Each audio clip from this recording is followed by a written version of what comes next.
Fiona, efo riad ar clynching mi in metalcore Gaelic. Anialach am eismech gael ei dolygu eisiau gwmyn dyn. Aga jera hyn, wel chan il misha, has y dolyg ang amach tor farach mi in, ysgas, chan i Christy, bri cwtgyn ha y clarag agos y shein yn jerafrwt na barenju, dwli.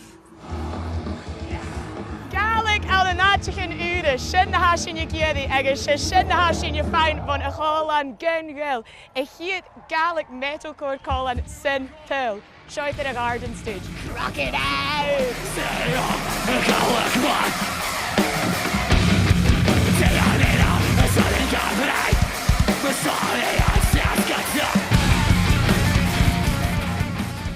Good girl.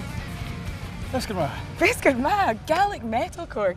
Wel, ik was a hannig shit. Oh, apeth geest. Wel, als ik me schrijven is een klare kjol. Shay. Nu dat we ook, nu dat we Susan Raad aan een galf. Aha. Ach, aan een daar wiele fiche te gaan. Aha. Als ik me project uitlijnen. Shay. Maar kun ruil. Aha. Ik goed me een video op TikTok schreeuwel. Aan een Gaelic. Ah, Shay. Ik ga je viral. Shay, En een oké. dooi maken maar. Aha. Ach, schön, hè?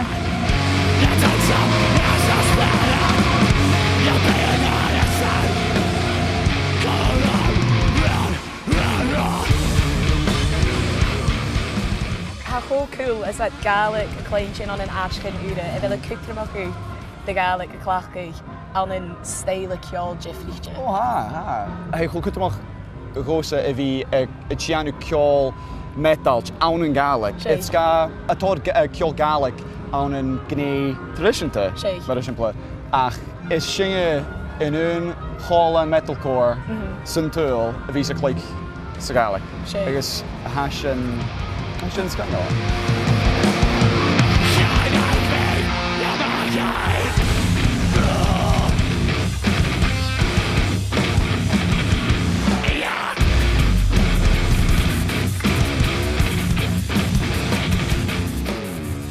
En weer zo'n eeuwse hu.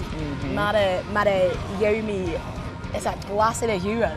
Ze skillen houden. Ze skill kunt maken houden.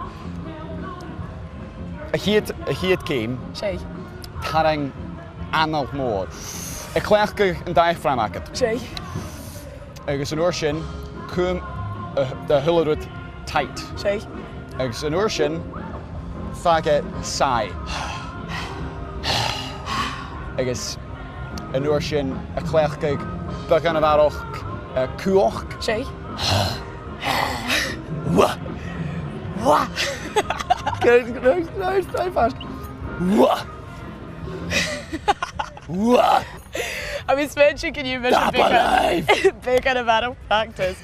Dapper lads is such a... Tapela. Oh, amazing. Tapela.